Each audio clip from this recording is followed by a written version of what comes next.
आज जो टॉपिक हमने डिस्कस करना है वो है डिप्लॉयमेंट डायग्राम। डिप्लॉयमेंट डायग्राम के बारे में हम पढ़ेंगे। ये यूएमएल डायग्राम है।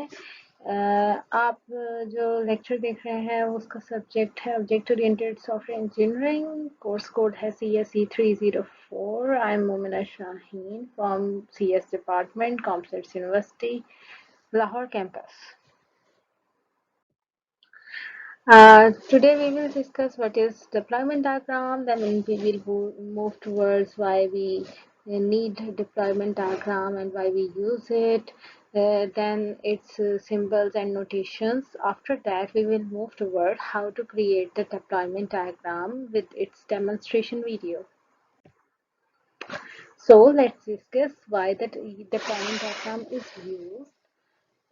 तो डिप्लॉयमेंट डायग्राम जो है वो mostly system administrator network engineers बनाते हैं। इसके अंदर इसका जो सोल पर्पस है वो ये होता है कि आपने दिखाना है कि किस तरह से सॉफ्टवेयर को डिप्लॉय किया गया है किसी हार्डवेयर सिस्टम के अंदर। मतलब अगर हमारा जो सॉफ्टवेयर है उसकी डिप्लॉयमेंट आप करने लगते हैं, जिस तरह से नाम से जाहिर है वो हार्डवेयर सिस्टम पे होती है, तो किस तरह से वो हार्डवेयर सिस्टम पे डिप्लॉय हुआ हुआ है, ये काइंड ऑफ आप समझ लें इम्प्लीमेंटेशन डायग्राम है। और जिस तरह से नेटवर्क आर्किटेक्चर डायग्राम वगैरह बनती है वैसे ही डिप्लॉयमेंट डायग्राम यूज होती है, ताकि बताने के लिए कि जैसे सॉफ्टवेयर है वो हार्डवेयर सिस्टम पे किस तरह से डिप्लॉयड है। आगे अगर हम लोग विजुलाइज करें कि किस तरह से सॉफ्टवेयर इंटरेक्ट करता है हार्डवेयर से, तो उसको डिपिक्ट किया ये डायग्राम करती है कि किस तरह से इसकी कंप्लीट फंक्शनैलिटी जो है एग्जीक्यूट होती है with its interaction with hardware in software. So now let's move toward कि हमें डिप्लॉयमेंट डायग्राम की ज़रूरत क्यों पड़ती है।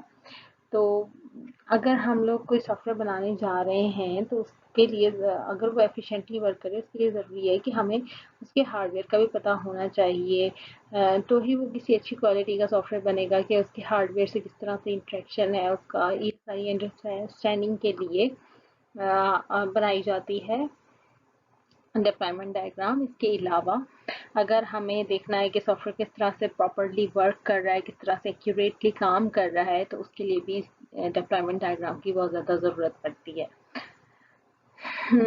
इसके अलावा नेटवर्क टोपोलॉजी को मॉडल करने के लिए, सिस्टम को मॉडल करने के लिए काम आती है। अगर आपका डिस्ट्रीब्यूटेड सिस्टम है और उसमें नेटवर्क्स यूज़ हो रहे हैं तो उसकी डिपिक्शन के लिए, उसको मॉडल करने के लिए काम आती है। इसके अलावा ये रिवर्स इंजीनियरिंग प्रोसेस और फॉरवर्ड इंजीनियरिंग प्रोसेस के लिए भी ये बहुत ज़्यादा ज़रूरी है। सो डिप्लॉयमेंट डायग्राम को अगर हम लोग यूज़ कर रहे हैं या हम सिस्टम को अपने डिप्लॉयमेंट डायग्राम के थ्रू रिप्रेजेंट करते हैं तो इससे इतने सारे हम लोग बेनिफिट्स को गेट कर सकते हैं। सो अगर हम लोग सिस्टम की बात करें तो सिस्टम जो है वो हमारा मैनिफेस्टेड होता है using various artifacts, nodes and some files और कंपोनेंट्स के अंदर जो है वो हमारा पूरा सिस्टम कहना चाहिए बना होता है। तो इसके लिए जो है उन नोड्स का रिलेशनशिप क्या है ये शो करती है डिप्लॉयमेंट डायग्राम्स। यानी कि हमारे डिप्लॉयमेंट डायग्राम के अंदर नोड्स होती हैं। नोड्स यानी कि जैसे पीसी है आपकी एक नोड है, ठीक है। वो डिफरेंट इंटरफेसेस के थ्रू डिफरेंट आर्टिफैक्ट्स को यूज़, उन नोड्स के अंदर डिफरेंट आर्टिफैक्ट्स होते हैं, यानी कि कोई फाइल्स होंगी, लाइब्रेरीज होंगी। हम लोग आगे जाके हर एक कंपोनेंट को पढ़ते हैं, उससे कुछ एसोसिएशन होगी। और वो नोड्स जो हैं वो ज़ाहिर है नोड जहाँ पे अगर यूज़ हो रहा है तो ज़ाहिर है वो फिज़िकल चीज़ है कोई, तो किस तरह से वो काम कर रही हैं वो हमें डिप्लॉयमेंट डायग्राम में दिखाया जा रहा होता है। सो नोड सिर्फ ये नहीं है कि क्लाइंट का पीसी होगा, अगर आपका सर्वर है वो भी आपकी नोड हो सकती है, आपका डेटाबेस सर्वर है तो वो भी आपकी नोड हो सकती है। आगे हम लोग इस पर बात करें। तो हम सिंबल्स एंड नोटेशंस में आ जाएं तो पहला ये जो सिंबल आपको नज़र आ रहा है ये कंपोनेंट का है। कंपोनेंट सिंगल यूनिट होता है, रिप्लेसेबल होता है आपका सॉफ्टवेयर का, उसको रिप्रेजेंट कर रहा है। देन आर्टिफैक्ट्स को इस तरह से रिप्रेजेंट किया जाता है। इंटरफेस, अगर एक नोड दूसरी नोड से किसी इंटरफेस के थ्रू कनेक्ट कर रही है तो उस इंटरफेस को इस तरह से रिप्रेजेंट किया जाता है, उसका नाम लिख दिया जाएगा। सिमिलरली नोड, नोड एक बहुत इंपॉर्टेंट चीज़ है। इस नोड के अंदर डिफरेंट कंपोनेंट्स भी हो सकते हैं और आर्टिफैक्ट्स भी हो सकते हैं जो इसके अंदर होते हैं, बताने के लिए कि हमारा ये नोड का ये कंपोनेंट या ये आर्टिफैक्ट जो है इसका एसोसिएशन है किसी से। एसोसिएशन के लिए हम लोग यूज करते हैं। इसके लिए मैं आपको याद कराना चाहूँगी कोलैबोरेशन डायग्राम, जैसे एसोसिएशन उसमें करते थे या किसी भी क्लास डायग्राम वगैरह में करते थे, वैसे ही होती है। डिप्लॉयमेंट डायग्राम के अगर हम बहुत ही डेप्थ में चले जाएं तो हमें पता चलता है कि डिप्लॉयमेंट डायग्राम को different manifestation, specification level, manifestation level और इंस्टेंस लेवल के ऊपर भी बताया जा सकता है। जो अगर इसकी उसमें जाएं डीप डाउन, तो अगर हम लोग वहाँ नहीं, यूजुअली जो हमारे प्रोजेक्ट हैं या वो हैं चीज़ें, उनको यहाँ तक रखा जाता है कि नोड जो है उसके अंदर फिर हम लोग डिफरेंट इंस्टेंसेस और फाइल्स को दिखाने लग जाते हैं कि इस नोड में ये फाइल इंटरेक्ट हो रही है, ये फाइल जा रही है, या इस तरह से। तो उसके लिए वो सिंबलाइजिंग यूज की जाती है। लेकिन फिलहाल मेन जो आपके पास चीजें हैं जो हमारे पास यूज होंगी वो आर्टिफैक्ट एंड नोड्स होंगी। और अगर आपको याद हो क्लास डायग्राम में हमने कंपोजिशन का और एसोसिएशन का एक पढ़ा था कि एसोसिएशन क्या होती है, तो वही चीज़ एसोसिएशन की हम लोग लिंकिंग के लिए जो भी चीज़ यूज करेंगे वो एसोसिएशन होगी। तो आगे चलते हैं, एग्जाम्पल देखते हैं। इसकी एग्जाम्पल में आपको समझ आ जाएगा, लेकिन उससे पहले अगर मैं आपको बता दूं कि आर्टिफैक्ट्स क्या होते हैं। आर्टिफैक्ट जो है वो कोई भी स्पेसिफिकेशन होती है रियल वर्ल्ड एंटिटी की।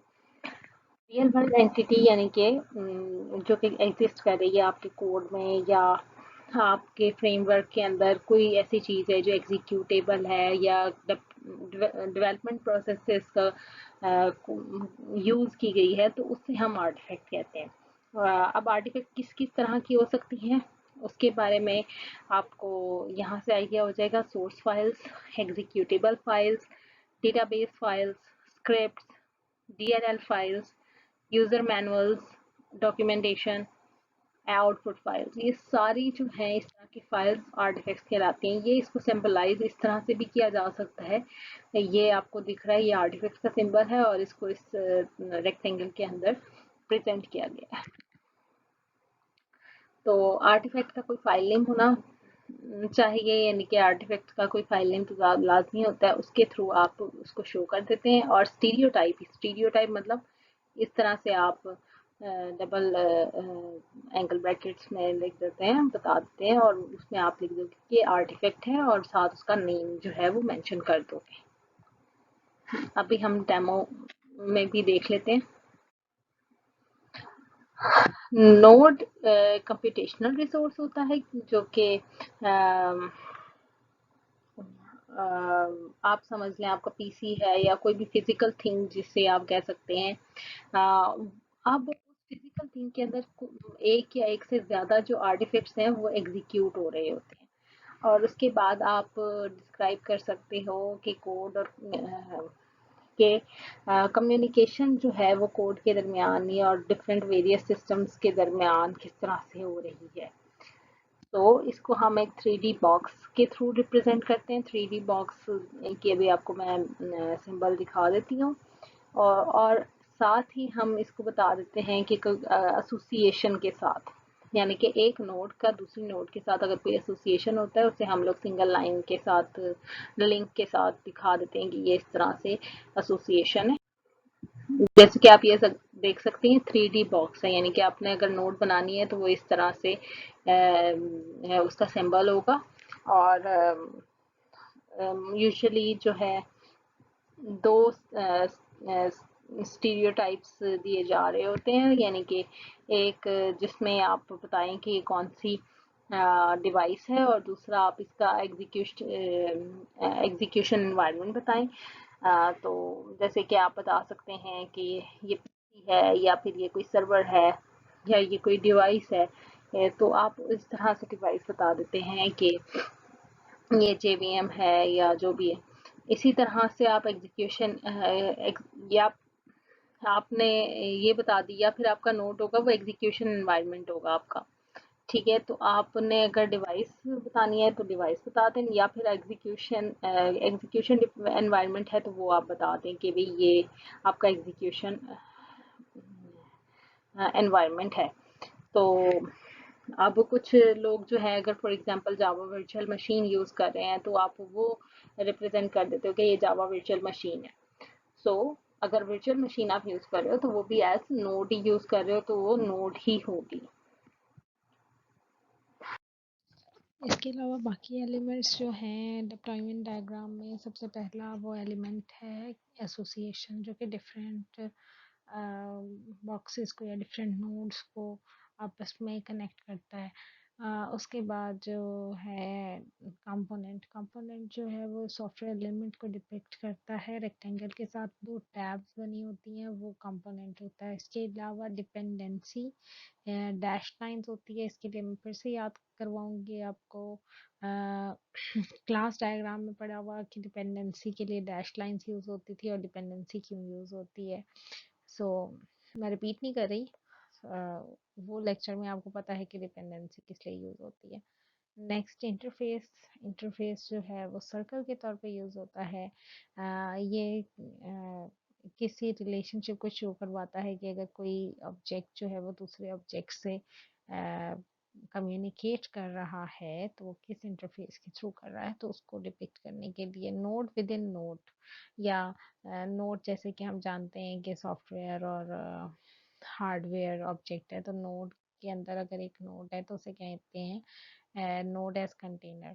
तो उसको बताने के लिए ये तरीका होता है कि एक नोड के अंदर कोई और कंपोनेंट हो सकते हैं, यानी कि जैसे कि हार्डवेयर के अंदर कोई सॉफ्टवेयर ऑब्जेक्ट आप डिपिक्ट कर सकते हैं कि ये नोड विद इन नोड है। तो जैसे कि आप अपने पीसी क्लाइंट पे आप वेब ब्राउज़र यूज़ कर रहे हैं या इस तरह, तो उससे हम कहेंगे नोड विद इन नोड या node as container. Then stereotypes जो है वो रिप्रेजेंट करते हैं कि किस तरह कौन सी डिवाइस है, उसके अंदर क्या क्या चीज़ें हैं। तो ये इसका जो एलिमेंट्स हैं वो हैं। हम आगे देखते हैं। सो अगर हम लोग यहाँ पे देखें, ये एक एग्जांपल मैंने ली हुई है। ये एग्जांपल है सिंपल वीडियो प्लेयर की, जो कि HTML5 में वर्क कर रहा है। यहाँ पे मैं आपको फिर से बता दूं कि यहाँ पे फाइल नेम्स वगैरह बहुत ज़्यादा ज़रूरी होते हैं, जिस तरह कि आप देख सकते हैं। ये रेक्टेंगल है और इसके साइड पे ये जो चीज़ है ये रिप्रेजेंट कर रही है कि ये नोड है। मतलब अगर कहीं रिप्रेजेंटेशन जो है वो 3D में ना भी हो तो भी ये चीज़ आपको बताएगी कि ये नोड है। अब यहाँ पे आपने स्टीरियोटाइप में देख लिया कि ये डिवाइस है, ये कोई एग्जीक्यूशन एनवायरनमेंट नहीं है, ये डिवाइस है। सो डिवाइस के साथ आपने उस डिवाइस का नेम लिख देना है आगे, वो है यूज़र पीसी। अब यहाँ पे इसके अंदर जो है आपके पास क्या चीज़ है, आप यूज़र पीसी में एक और वेब ब्राउज़र यूज़ कर रहे हो, तो वेब ब्राउज़र अगेन एक काइंड ऑफ नोड है। तो आप उसको बताओगे कि डिवाइस है और वेब ब्राउज़र है, और उसके अंदर जो आर्टिफैक्ट यानी कि आप कह लो कि प्लगइन्स वगैरह या आपकी लाइब्रेरी वगैरह हो सकते हैं, तो उसमें कह लो कि HTML5 प्लेयर है। अब इस आर्टिफैक्ट के थ्रू जो है वो पोर्ट 80 इस्तेमाल हो रही है। अब यहाँ पे ये है एसोसिएशन और वो बता भी रही है कि हम किसके थ्रू इंटरेक्ट हो रहा है। और यहाँ पे है आर्टिफैक्ट इंडेक्स डॉट PHP के इंडेक्स के पेज से जो है वो इंडेक्स के पेज से आप HTML5 के प्लेयर को यूज़ कर रहे हो, तो इसलिए यहाँ पे इंडेक्स का पेज है और ये वेब सर्वर है जिससे कनेक्शन हुआ है थ्रू पोर्ट 80। नेक्स्ट इसकी एसोसिएशन जो है वो डेटाबेस सर्वर के साथ है, तो यह एक नोड हमें डेटाबेस सर्वर की भी बनानी होगी कि डेटाबेस सर्वर के साथ जो है वो इसकी लिंकिंग है। सो नेक्स्ट अगर हम लोग एक सिनेरियो देख लेते हैं जिसके बेसिस पे हम डिप्लॉयमेंट डायग्राम बनाएंगे। डेमोन्स्ट्रेशन वीडियो देखते हैं कि स्टूडेंट एडमिनिस्ट्रेशन एप्लीकेशन, या जिसे हम लोग स्टूडेंट मैनेजमेंट सिस्टम कहते हैं, वो एप्लीकेशन जो है वो किस तरह से फिजिकल सिस्टम पे डिप्लॉय होगी। तो फिजिकल सिस्टम जैसे कि आपका एप्लीकेशन सर्वर है, वेब सर्वर है, और इसी तरह से डेटाबेस है यूनिवर्सिटी का, या यूनिवर्सिटी में पड़े हुए वो मेन फ्रेम्स हैं जो कोर्स मैनेजमेंट के लिए यूज़ होते हैं, वो आपस में किस तरह से कनेक्टेड होंगे। इसके लिए अब हम एक डेमोन्स्ट्रेशन वीडियो देखेंगे जो पैराडाइम पे आपको बताएंगी कि किस तरह से हम लोग एक स्टूडेंट मैनेजमेंट सिस्टम की डिप्लॉयमेंट डायग्राम बना सकते हैं।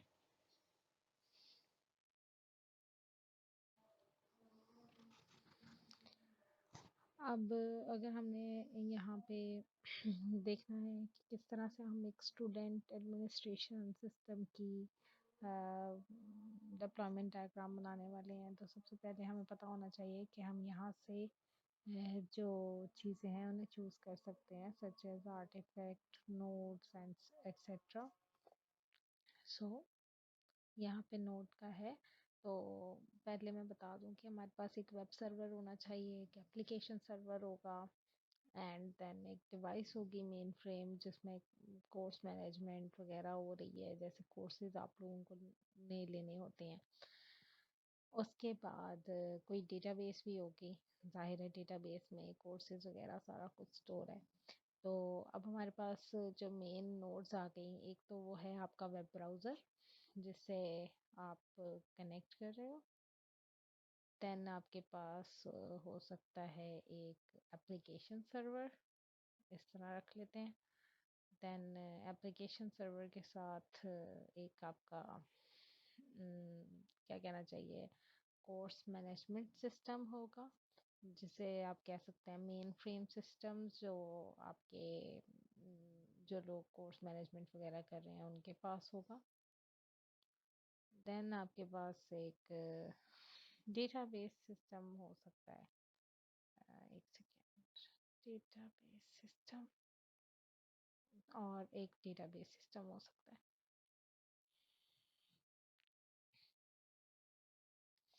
सो हमारे पास अब ये 4 नोड्स होंगी एटलीस्ट। अब इन नोड्स की आपने हर एक चीज़ को लिखना है इसके अंदर। जैसे कि हमारे पास पहली नोट क्या थी, ये था वेब सर्वर। ओके, अब यहाँ पे वेब सर्वर में आप किस से इंटरेक्ट कर रहे हैं वो आर्टिफैक्ट या फाइल नेम आप यहाँ पे बना देंगे। तो आर्टिफैक्ट का नाम क्या होगा, let's say student management dot WAR, ये हो सकता है। तो ये हमारे पास आर्टिफैक्ट आ गया, सही है।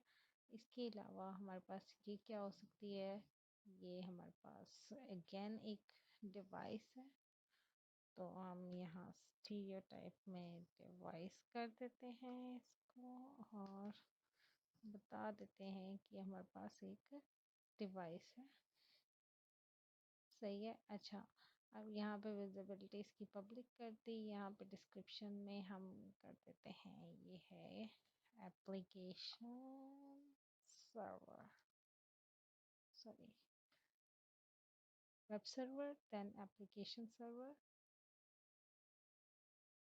अच्छा, तो अब हमारे पास ये जो एप्लीकेशन सर्वर है इसके अंदर, तो यहाँ पे मैंने सारे उनके नेम्स दे दिए, जैसे web server, application server, university database and main frames. तो यहाँ पे जैसे एप्लीकेशन सर्वर है, तो यहाँ पे मैं आपको एक कॉन्सेप्ट याद दिलाना चाहूँगी। अभी मैंने बताया था कि नोड विद इन नोड का, तो यहाँ पे नोड एज कंटेनर को ले जाते हैं, और एज कंटेनर हमने यहाँ पे नोट रख दिया है। इस नोट के अंदर जो है, आप कह रहे होंगे मैंने क्यों नोट रखी है, क्योंकि इस नोट के अंदर मैंने ये आर्टिफैक्ट क्यों नहीं है, क्योंकि इसके अंदर काफ़ी सारे आर्टिफैक्ट्स होंगे, क्योंकि ये पूरी एप्लीकेशन है जिसके अंदर स्टूडेंट का होगा, सेमिनार्स, स्केड्यूल, रजिस्ट्रेशन, कोर्सेज, ये वो सारा कुछ होगा। सो मैंने यहाँ पे लेट्स से नेम्स जो हैं वो इसको मैं कह देती हूँ ऐप कंटेनर।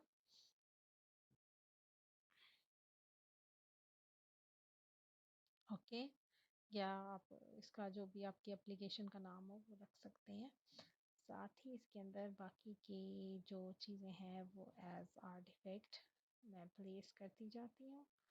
तो एक होगा जैसे हमारा स्टूडेंट या सेमिनार का या स्केजुलर जिसे कह सकते हैं, जैसे टाइम टेबल आपका स्केजुलर होता है या इस तरह से, तो स्केजुलर। अब आपकी जो भी फाइल की एक्सटेंशन है आप वो रख सकते हैं, आप एक्सएमएल रख सकते हैं, आप पीएचपी रख सकते हैं, जो सी भी आपने रखनी हो आप यहाँ पे शो करवाएंगे। ठीक है, तो ये इस तरह से आपका बन जाएगा। और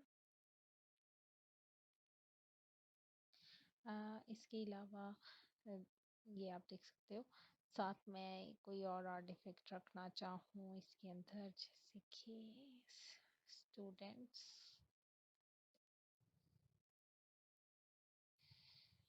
डॉट पीएचपी या जो भी हो आप रख लो। उसके बाद जो भी आपकी एप्लीकेशन है उस हिसाब से नेक्स्ट एक लिंक होगा जो इन दोनों एप्लीकेशंस का होगा। सो ये मैंने लिंक, अच्छा आप लिंक यहाँ से भी यूज़ कर सकते हो, आप इसको यहाँ से भी इस्तेमाल कर सकते हो। इस लिंक को आपने कनेक्ट कर देना है एप्लीकेशन सर्वर से, तो ये एप्लीकेशन सर्वर पे हो जाएगा। इस लिंक को मैं कोई नाम देना चाहूँ, जैसे कोई इंटरफेस वगैरह है तो वो मैं दे सकती हूँ, अदरवाइज ये ऐसे ही रहेगा कि अगर आपका कोई इंटरफेस आपने बताया हुआ है, समटाइम्स टीसीपी आईपी है या आपका प्रोटोकॉल्स है, कम्युनिकेशन पाथ है, वो आप डिफाइन कर सकते हो। जैसे कि मैं यहाँ पे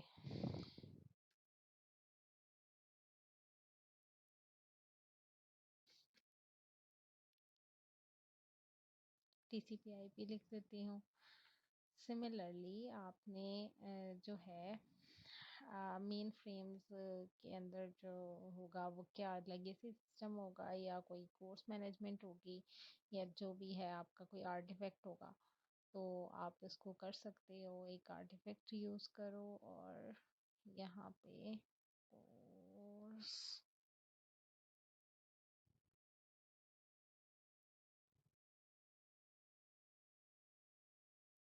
मैनेजमेंट कर दो।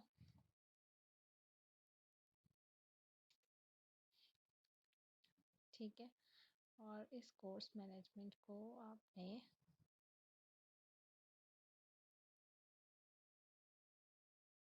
जाहिर है इस कोर्स मैनेजमेंट के साथ जो है आप एप्लीकेशन सर्वर के थ्रू कनेक्ट करोगे। तो मैं एप्लीकेशन सर्वर के लिंक में कर देती हूँ, दैट इज़ मेन फ्रेम। तो ये मेन फ्रेम या कोर्स मैनेजर के साथ चला जाएगा। तो यहाँ मैं लिख देती हूँ मैसेज बस के थ्रू कनेक्शन है, मैसेज बस है कोई तो वो हो रहा है, तो बस ठीक है, ये यहाँ पे आ गया मैसेज बस। तो ऐसे आप इसको शो करा सकते हो। Next is database. तो यूनिवर्सिटी का जो डेटाबेस है, लेट्स से उसके अंदर आपके पास हो सकता है यूनिवर्सिटी का डेटाबेस कनेक्ट हो जिस भी पोर्ट से, तो आप उसको लिंक करा सकते हो अपने एप्लीकेशन सर्वर के साथ। तो आप यहाँ पे अगर चाहें तो डिस्क्रिप्शन में आप दे सकते हैं, स्पेसिफिकेशन दे सकते हैं, यहाँ पे डिप्लॉयमेंट स्पेसिफिकेशन डाल के कि आपका जो है वेंडर है वो ओरेकल का है या क्या है, तो आप बता सकते हैं। और इसको यहाँ से लिंक कर देना है यूनिवर्सिटी डेटाबेस से। तो इतना सा काम था जस्ट, और ये हमारा जो है वो सारा डिप्लॉयमेंट डायग्राम कंप्लीट हो जाता है। इसी तरह से आप लोग अपने भी प्रोजेक्ट जो आपको असाइन हुए हैं उनकी बना सकते हैं। Thank you.